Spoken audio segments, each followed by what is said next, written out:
నేను కపర్ ప్రసాదరావు. భారతదేశంలో మరోసారి ప్రతిపక్షాలు అలజడిని ప్రారంభించాయి.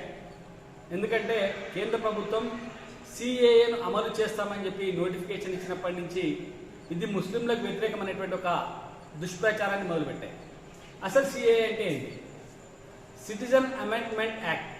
అంటే భారతదేశంలోకి వచ్చి కొత్తగా పౌరసత్వం ఎవరైతే కోరుతారో వాళ్ళకు సంబంధించినటువంటి యాక్ట్ మాత్రమే. ఇది భారతదేశంలో ఇప్పటిదాకా ఉన్నటువంటి పౌరులకు సంబంధించిన యాక్ట్ కాదు. ఇది మొదలు దేశంలో అందరూ తెలుసుకోవాలి, ముందుగా ప్రతిపక్షాలు తెలుసుకోవాలి. మరి ఇందులో ముస్లింలకు వచ్చిన అభ్యంతరం ఏంటి? ఈ భారతదేశంలో ఉండబడేటువంటి ముస్లింలకు ఏమాత్రమూ సంబంధం లేనటువంటి అంశం ఇది.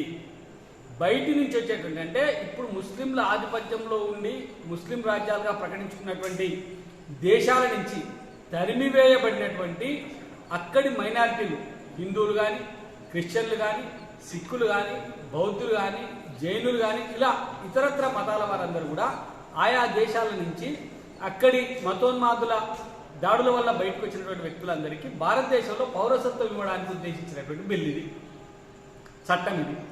దీనికి ఎందుకని మీరు అందరూ వ్యతిరేకం చేస్తూ ఉన్నారంటే కేవలం గంపగుత్తగా మైనారిటీలు, అంటే భారతదేశంలో ఉండబడేటువంటి ముస్లింల ఓట్లను కొల్లగొట్టడం కోసం చేస్తున్నటువంటి ఒక దుష్ప్రచారమే ఇది, అంతే తప్ప సిఏఏ పూర్తిగా రాజ్యాంగబద్ధమైంది. ఈ దేశానికి, దేశంలోని పౌరులకు సంబంధం లేకుండా ఇతర దేశాల నుంచి మన దేశంలోకి వచ్చి పౌరసత్వం కోరేటువంటి వ్యక్తులకు సంబంధించినటువంటిది. ఇది పూర్తిగా భారతదేశంలో సమానత్వాన్ని, ఇతర దేశాలలో ఉండబడేటువంటి మైనారిటీల యొక్క రక్షణ కోసం ఉద్దేశించబడినటువంటి బిల్లు తప్ప మరొకటి కాదు.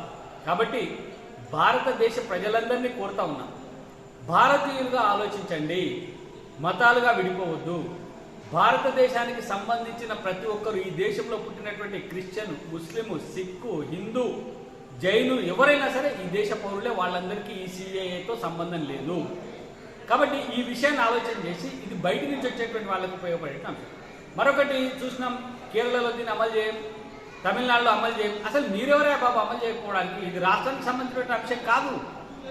కాబట్టి ఏదో 4 ఓట్ల కోసం గంపగుత్తగా మైనారిటీలను రెచ్చగొట్టి చేసేటువంటి ప్రయత్నాల్ని భారతదేశ పౌరులందరూ గమనించాలని చెప్పి సిఏఏని ఆహ్వానిస్తూ దేశ ప్రజలందరూ కూడా దీన్ని ఆహ్వానించి దేశంలోకి ఇతరులు అనుమతి లేకుండా జరబడేటువంటి ఉగ్రవాదుల పట్ల జాగ్రత్తగా ఉండాలని చెప్పి కోరుకుంటూ నమస్తే.